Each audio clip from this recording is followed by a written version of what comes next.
The truth is out there, and so are you.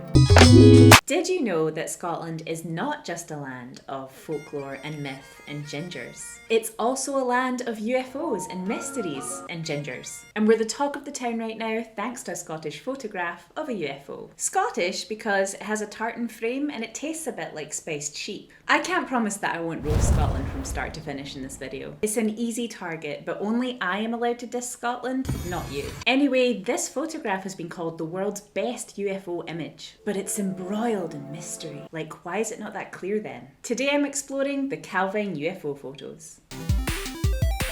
On August 4th, 1990, two hikers were cutting about Calvine in Perthshire when they spotted an unidentified flying object. That was hard to say. They described it as a diamond shape about 100 feet long, hovering with a low hum for about 10 minutes, and they saw fighter jets pass in the distance. Maybe chasing the UFO or taking the UFO out for a walk. I don't know if you can hear it, but there's some sort of aircraft passing now. Am I in trouble? And so the paranoia begins. The object is said to have then shot up into the sky before vanishing. They managed to take some photos, which is really impressive for 1990. People didn't carry cameras around all the time like they do now. Despite being born a year later, I am the authority on 1990 camera culture. It's impressive. So after they took the pictures, they went and had them developed. How I would have loved to be the developer working on that spool. Just like holiday photos, wedding photos, nudes. UFOs? They decided to send the pictures and the negatives to a newspaper in Scotland, the Daily Record. The reason they submitted both the photos and the negatives was to prove they were real. If they had just sent the photos, then the paper could easily say that they had just taken photos of the sky and added in the aircraft later. So the Daily Record had the undoctored negatives, and I guess for some reason, didn't trust their own judgment and thought we need to have these approved by officials. A place made up of 3 words. One of those words is ministry, one of those words is of, and the other word is defence. At the risk of sounding fully paranoid, I kinda wanna avoid saying stuff that might get this video blocked. Is that a thing? I don't know. I see other people on YouTube talking about that and then I start to worry. But they never saw the photos again. The MOD never responded and they didn't send them back. So this is where I personally would be utterly devastated that the photos and the negatives were gone. But also a little bit elated that clearly they were legit. If the MOD buried them, then they must have felt that they were proof. It's just such a shame that the two hikers didn't get more prints. So the photos became a bit of a myth and were never seen by the public. However, Nick Pope, who investigated UFOs for the MOD in the 1990s, wrote about the photographs in his 1996 book, Open Skies, Closed Minds. He said that the photo was once on the wall of the MOD's UFO office. And that is the coolest thing I've ever heard. I want to work in the UFO office. I've always fancied myself a bit of a Dana Scully. Oh, they should call it the UFO, the Unidentified Flying Office. Was that a dad joke? Am I a dad now?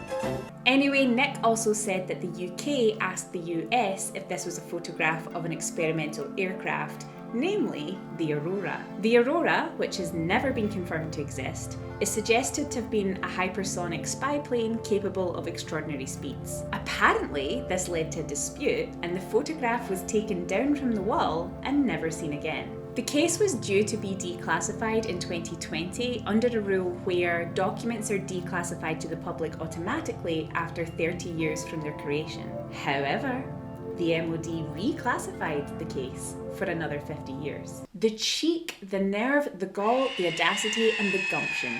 I hope I'm still alive in 2070 to see the photos. But they became legendary. No one had seen the photographs since the early 90s. There were some artist impressions created based on the descriptions, but no one had actually seen the real photographs. Until now. Dr. Clark, who worked as a curator for the MOD UFO Files project, managed to find one of the photos after contacting former RAF press officer Craig Lindsay. Craig, and by the way, I find using people's surnames in articles just a bit awkward and overly formal. It's all a bit Potter for me, so I use people's first names. Craig had kept a copy of one of the photographs because he was the person who was liaising between the MOD and the press back in 1990 when the story was due to go out. Craig, Lindsay, smart. And this brings us to August 2022, when that photo that he held onto has finally been published. Albeit in tabloids, but we'll take what we can get. So are they real? Let's dive in. I'm sure the water's fine. I definitely think that there's other intelligent life out there.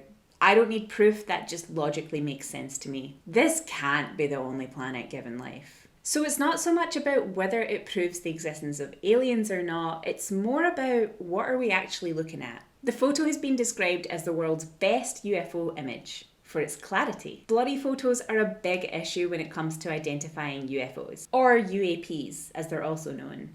Unidentified aerial phenomenon. I recently went to see Nope, so all this stuff is fresh in my head. It's commonly reported in UFO sightings that an electromagnetic outage occurs. I hope that's the right way to phrase it. Basically, electricity don't be working, it break. So modern day equipment isn't capable of functioning in this environment. Analog equipment is the best bet of capturing a UFO sighting. However, if you've ever tried to take an analog photo, then you'll know that even if your subject is perfectly still, there's a million ways that you can take a crap photo. The focus isn't right, the film is damaged, it's too bright, too dark. You get the picture. Well, you don't. Also, the average consumer camera at the time wouldn't zoom, so UFO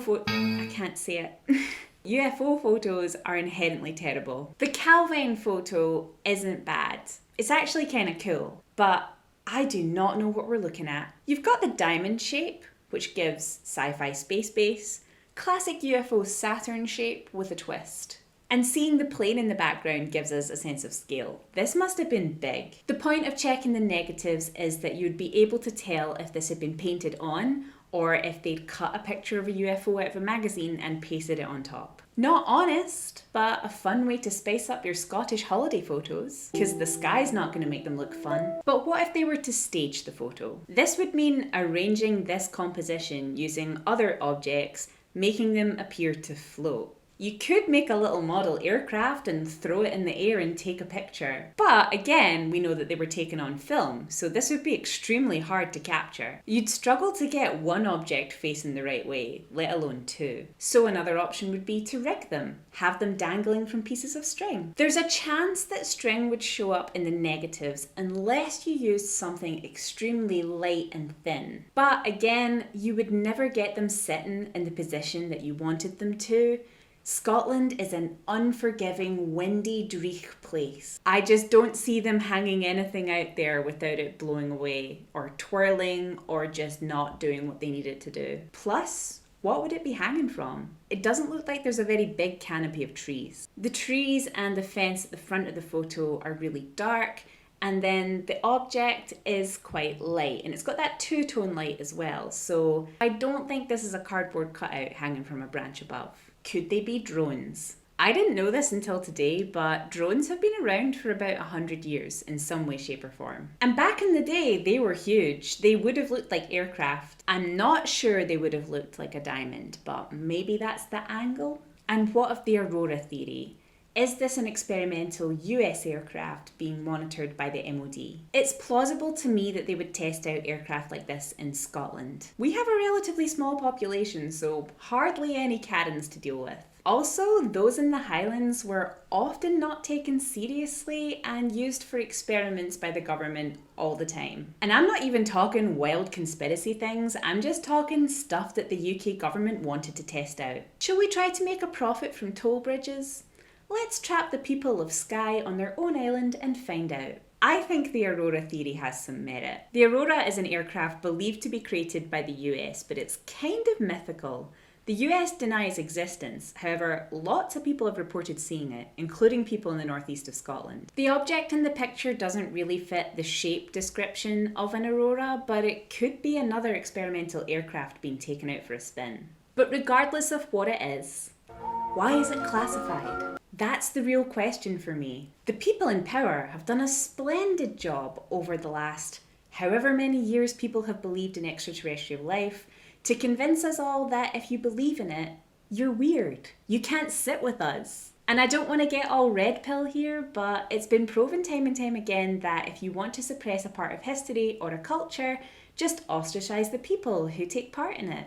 And if we already think of people who believe in UFOs as foil hat wearing conspiracy theorists who live in the fringes of society, then why worry if the public see this photo? Is there something here that they thought would blow our minds? Is there something I'm not seeing? So that's the Calvine photo. I really hope we get to see the others someday. It's not the only time UFOs have been reported in Scotland, and if you want to hear more wild stories from this neck of the woods, you should check out Unexplained Scotland. It's a great channel that delves into all that sort of stuff. And tell me what you think about the photo. Part of me is kinda tempted to try and recreate my own UFO photos just so I can prove how hard it would be to fake. When really, all I need to do is take the skin suit off and reveal the grey figure underneath. See you next time!